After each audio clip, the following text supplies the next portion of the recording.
Within 45 minutes, the lawyer Adekunle had arrived at the marina. He stepped carefully onto the polished white deck of the yacht from the gangway. Chief, good afternoon, sir. Barrister, thank you for coming so quickly. When you called, sir, I knew it was important. Barrister, this is my daughter. Her name is Sade. Good afternoon, Sade. It is a pleasure to meet you. Good afternoon, sir. The chief has asked me to prepare a contract for you. May I sit and explain everything to you? Yes, sir. The lawyer sat on a small wooden chair pulled up to face Sade and Obasanjo on the bench. He placed his black leather briefcase on his lap and clicked it open. Inside were neatly organized legal documents, a fountain pen, and a small notebook. He slowly pulled out a thick contract document. He lifted the contract slightly. His voice became clear and professional as he read each clause. This is a legally binding education and welfare contract. It has been drafted according to the instructions the chief gave me on the phone. Please read every single line to her, Barrister. I want her to hear every word. Yes, sir. Clause 1. The chief agrees to fully fund the beneficiary's full engineering education at any accredited university in Nigeria or abroad at the beneficiary's choice. Clause 2. The chief agrees to provide safe accommodation, clothing, books, engineering tools, and a monthly stipend for the entire duration of the beneficiary's education until the day of her graduation. Clause 3. The chief agrees to provide medical care and general welfare support for the beneficiary throughout the entire duration of this agreement. Clause 4. This agreement is legally binding and irrevocable. Should the chief fail to fulfill any of these obligations, the beneficiary has the full legal right to enforce this contract through the courts of the Federal Republic of Nigeria. Sade, do you understand what all of this means? Sir, I understand, sir. Sade turned her tear-wet face toward Obasanjo. Sir, why are you doing all of this for me? You do not even know me. Because 30 years ago, someone did the same for me. And I have owed her this promise every single day of my life since then. Today, you have finally given me the chance to keep it. Chief, please sign here first. Obasanjo took the fountain pen. His hand was steady, but his eyes were wet. He signed his full name across the signature line at the bottom of the contract with slow, controlled strokes. Sade, please sign here. Her hand was shaking as she reached for it. She looked up at Obasanjo one more time. Sir, if I sign this, everything will change. Will you really keep your promise? My daughter, look at what is in front of you. You are not signing my word. You are signing the law. And no one, not even me, can break it. She lifted the fountain pen. Her shaking hand slowly settled as she brought the pen to the paper. Then she carefully signed her full name across the signature line. The lawyer carefully lifted the signed contract, examined both signatures and nodded professionally. The contract is now legally binding, sir. Congratulations, Sade. From today, your education is fully guaranteed by law.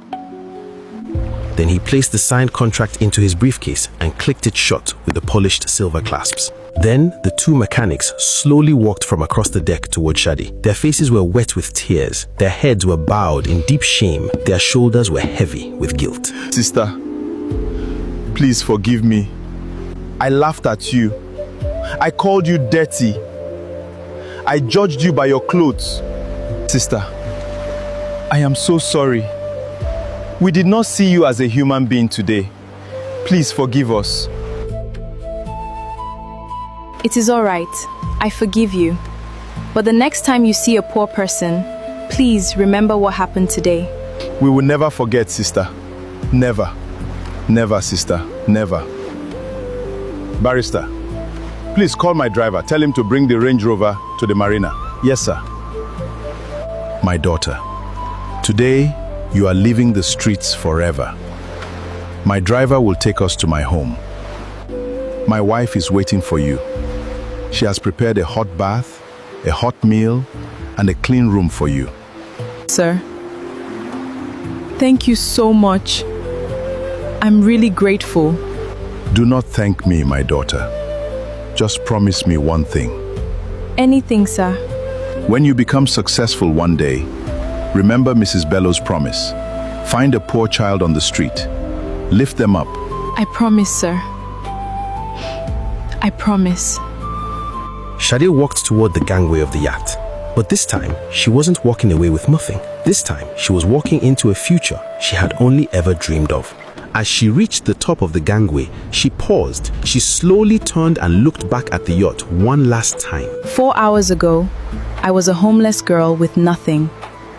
Today, I am walking away with everything. A gleaming black Range Rover pulled up at the end of the marina pier. A uniformed driver stepped out and opened the rear passenger door respectfully. Obasanjo gestured for Shade to enter first. She slowly climbed inside. Obasanjo followed. The lawyer entered through the other side. And that afternoon in Lagos, a homeless girl who had lived on the street for 4 years drove away from the marina in a Range Rover into a life she had never imagined was possible. 6 years passed. 6 years of school, 6 years of study, 6 years of Obasanjo keeping every single promise on that contract.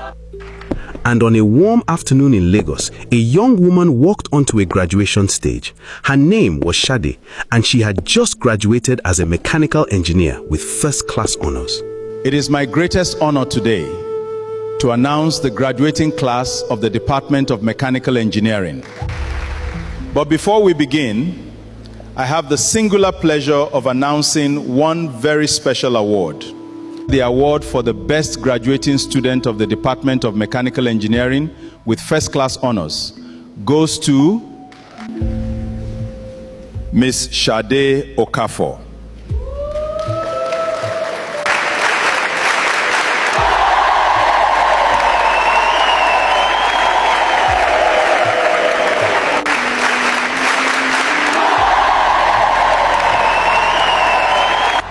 Sade, on behalf of this great university, congratulations, my daughter.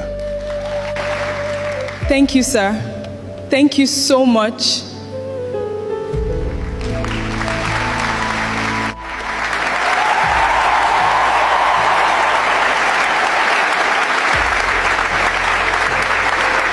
And in the audience that afternoon, sitting in the front row proudly, was Chief Obasanjo, the billionaire who had kept every single promise for 6 long years. Shade slowly turned her head. Her eyes searched through the crowd, and when they finally landed on him, the tears came without warning. Because 6 years ago, he had made her a promise, and today, standing on that stage, she was living proof that he had kept every single word. But the story was not over, because Shade still had one promise left to keep.